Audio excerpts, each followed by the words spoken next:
Hi guys, আসসালামু আলাইকুম। এখন দেখাবো কিভাবে আমি টমেটোর চাটনি বানালাম। প্রথমে কড়াইটাকে ভালোভাবে পরিষ্কার করে নিলাম। তারপরে কিছু টমেটো নিলাম।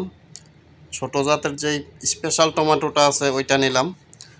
এটাকে ভালোভাবে একটু সাফাই করে নিলাম। টমেটোগুলো অবশ্যই পরিষ্কার, তারপরও দুইবার একটু ধোয়া দিয়ে নিলাম।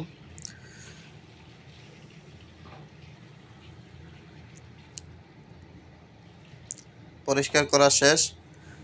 তারপরে হালকা গরম কড়াইতে ঢেলে দিলাম। এখন এগুলাকে গরম করব। মোটামুটি গরম করা শেষ।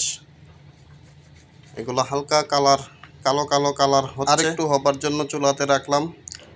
টমেটোর বক্সটা ফেলে দিলাম কাঁচড়াতে। তারপর আবার দেখলাম কেমন হয়েছে। এখন এই কালারটা আসছে, হালকা নরম হয়ে গেছে। মোটামুটি আর বেশি কড়াইতে রাখা লাগবে না। আমি চুলা অফ করে এগুলাকে চুলার উপরেই রাখলাম।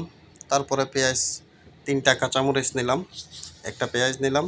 তারপর পেঁয়াজগুলোকে কুচি কুচি করে কাটলাম। পেঁয়াজগুলোকে কেটে ছোট ছোট করে কাটতে হবে, যেন মিক্স হয় ভালোভাবে। বেশি বড় করা যাবে না। তো ছোট ছোট করে কেটে সাথে ধনিয়া পাতা, কাঁচামরিচ এগুলোও কাটতে হবে।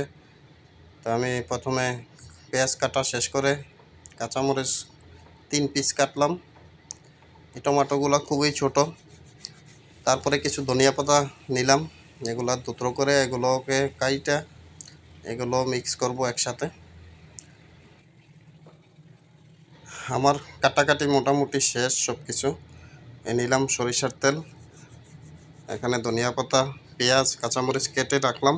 শেষ পথে আমার এগুলো এখন মিক্স করে নিলাম। টমেটোগুলো অল্প হয়েছে।